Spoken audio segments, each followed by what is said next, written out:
Yo, what is up, y'all? Dubsmine here, and today we're doing the game recap for the Warriors versus the Trailblazers game.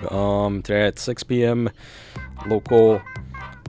Yeah, I don't know, man. It's been kind of depressing these last few bits of the season. I mean, the start of December looked pretty promising with the 2 wins and the 2 close losses. And then this last game, though, ended up being absolute trash, kind of in the way it ended.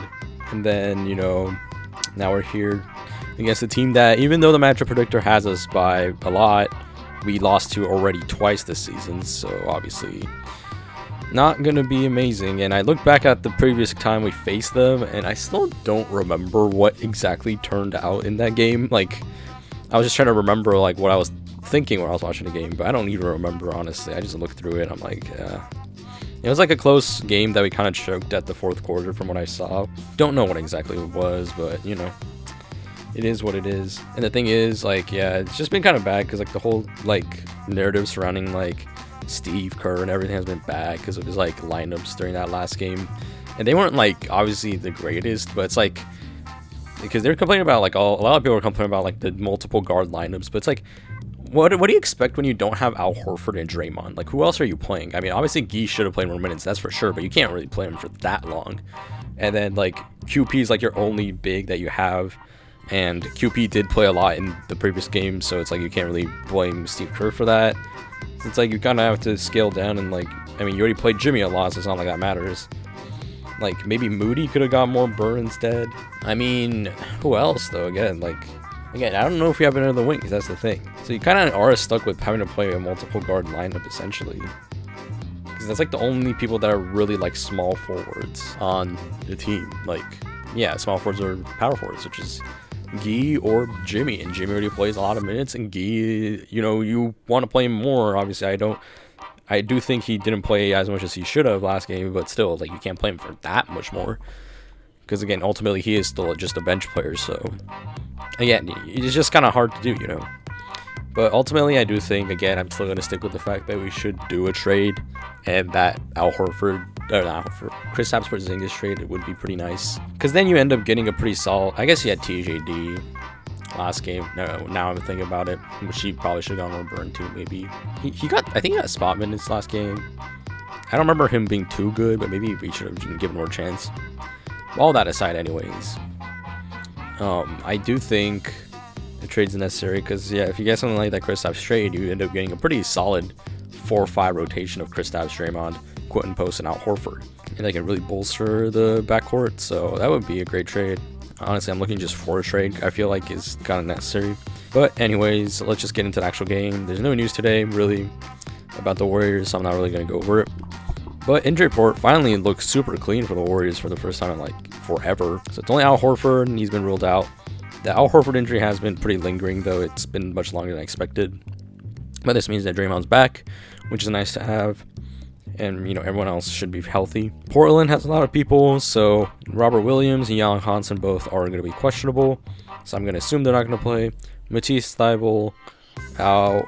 Drew Holiday out. Klingon out. And then all these guys are long-term injuries, so a lot of people are going to be out for them.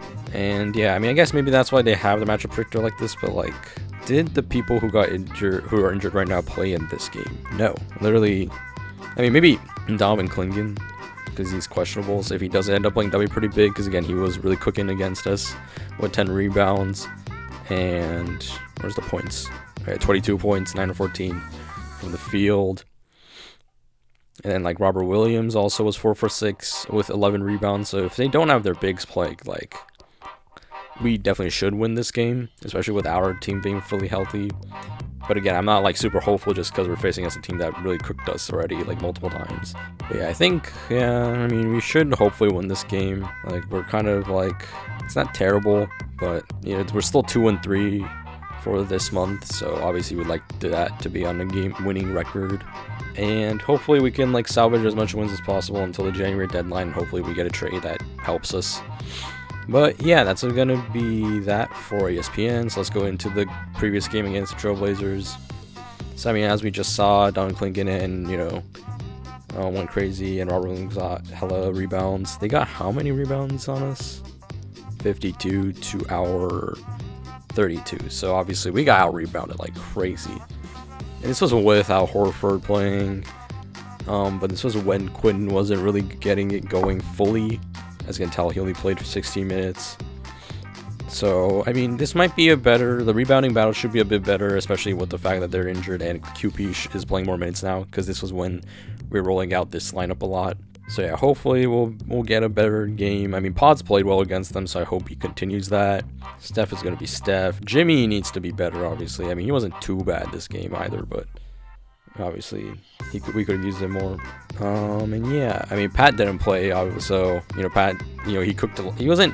The thing is, people were complaining about the fact that Pat Spencer wasn't in the game and Pods was in the game, and yeah, Pods played somewhat rough, but it's not like he got really that much opportunities to really do much, really. I was watching the game. He was really passing the ball a lot and was being a little passive, but he still shot the ball when he needed to, so I personally don't have any much complaints. But yeah, I mean, but even then, like, people complain about, oh, Pat should have played more games Pat should have played more over him. But honestly, Pat was not that great that last game too. Honestly, he hit some nice shots, but that's about it. He was kind of getting cooked on defense, and he was struggling to finish some shots, which obviously I'm not going to put against him, because, you know, everyone's going to struggle every once in a while.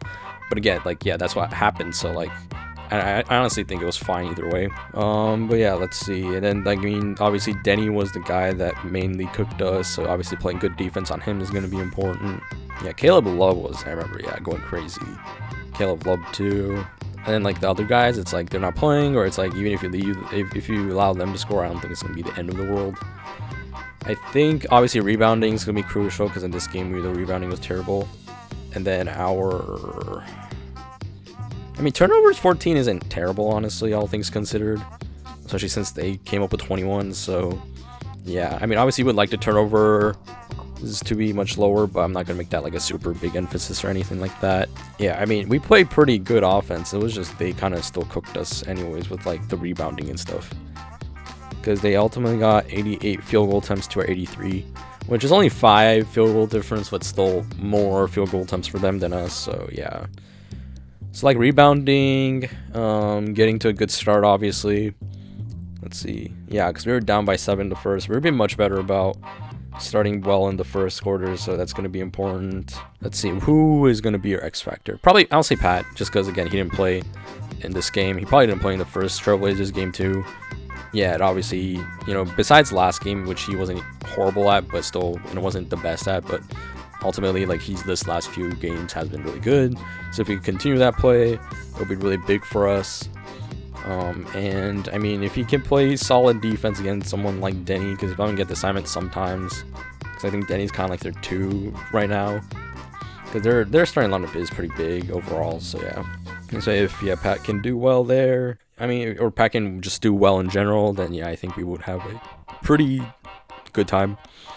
And yeah, that's going to be it. Not much to talk about. Again, it's a team that we faced already twice, and no real news today, so it's a pretty short day. So yeah, thank you guys for watching, and I'll see you guys in the next video.